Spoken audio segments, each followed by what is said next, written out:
Problemas com o orientador. Eu posso publicar meu artigo?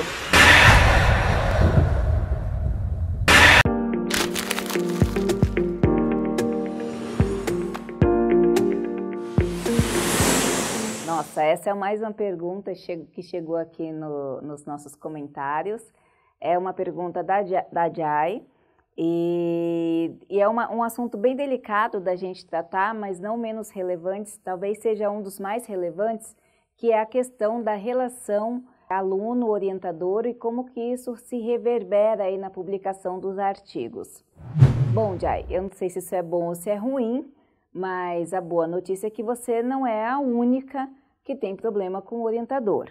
Na verdade, existem muitos alunos que passam por esse período e acabam não tendo essa afinidade com o orientador ou acabam desenvolvendo ali um problema, seja por questão cultural, seja por questão de linha de pesquisa, seja porque a instituição acaba trocando de orientador, seja por questão de compreensão, às vezes o orientando quer fazer uma coisa, o orientador quer fazer outra, seja por ausência, às vezes o professor tem uma demanda muito grande e ele é imposto a necessidade de orientar, principalmente na pós-graduação, e acaba não dando conta de exercer todas as tarefas.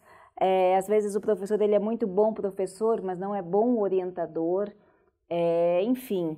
Existem vários motivos, pessoas são pessoas e é muito comum que haja esse problema.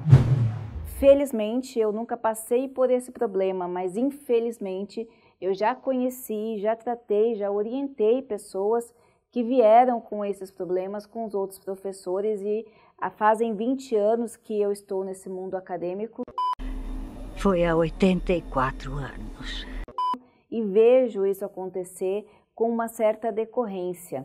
Agora, como que funciona isso no artigo científico? Bem, em primeiro lugar, depende muito da revista. Por que tem que ter o nome do orientador? Primeiro, por uma questão de respeito.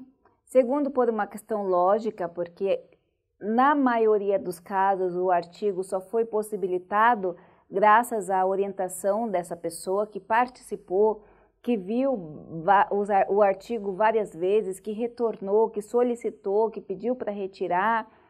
Além disso, tem a questão da revista também ter um autor com maior renome. Ele dá o nome desse orientador, ele acaba dando peso para o artigo, porque uma vez que ele orienta, uma vez que ele revisa, uma vez que ele está ali com você no processo de jornada, é necessário que ele conste, porque ele também participou. E aí as pessoas que vão ler o artigo, sejam seus leitores, elas vão olhar para o seu material de uma forma muito mais amigável, de uma forma muito mais assertiva. Os outros professores de outros programas de graduação ou a sociedade que vai ter acesso a esse material, vai aceitar melhor esse material porque você tem ali o seu nome, o nome do seu orientador, que por ser seu orientador, já se tem a ideia que ele tem um peso curricular maior e está ali nessa rede de contatos e conhecimentos acadêmicos. No entanto, não é uma regra, porque assim, já que a maioria dos orientadores exercem esse papel, a gente também tem que reconhecer que não são todos que exercem esse papel. Existem alguns orientadores que realmente acabam ficando ausentes e alguns, inclusive, se desligam da instituição e acaba perdendo o contato com o orientando. E o que ele faz ali mediante essa situação? Muitas vezes o acadêmico ele acaba terminando o material sozinho ou até, às vezes, ele nem termina o material, ele realmente constrói o material sozinho. E eu já vi casos que o orientando, ele acaba construindo o material com outros professores, mesmo sendo da dissertação ou da tese dele. Por quê? Porque pode haver essa ausência do orientador, participando ou não da instituição, pode haver uma perca de contato aí no meio do caminho. Então, o que ele faz? Ele procura ajuda de outros orientadores. Então, quem tem que constar num artigo dessa forma? As pessoas que participaram do processo de materialização do artigo, seja na parte da estatística, seja na parte da coleta de materiais. Então, essas pessoas têm que estar no artigo, não necessariamente que seja orientador. Se for o orientador, a gente tem uma regrinha básica ali, uma regrinha ética aqui no Brasil, que o nome, assim, vamos voltar um pouquinho nisso, que assim, eu falei que é uma regrinha básica e ética aqui no Brasil, primeiro que não são todos locais, tá? Nos Estados Unidos, em outras academias, e eu já vi isso também acontecer aqui no Brasil, no caso de um grupo de pesquisa, sempre o primeiro nome, então você tem assim a sequência de ordens ali de citação. E nesses lugares que tem essa exceção, eu vi colocar o nome do orientador primeiro, e aí depois coloca o nome dos participantes, tá? Aqui no Brasil isso pode ocorrer, tá? No entanto, a maioria dos casos, como que funciona? O primeiro autor é o aluno, é quem desenvolveu, quem teve a maior participação no material, e o segundo é o orientador, tá?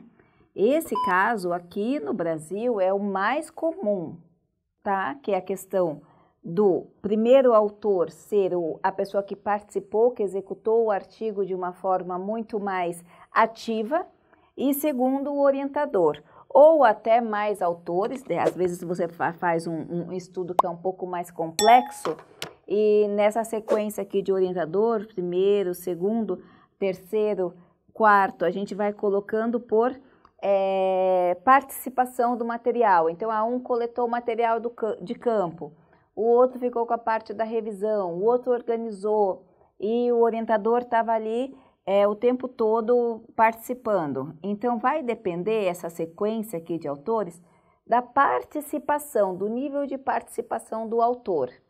Porém, note, é sempre bom você verificar como que você vai estruturar essa nomenclatura de ordem aqui do artigo.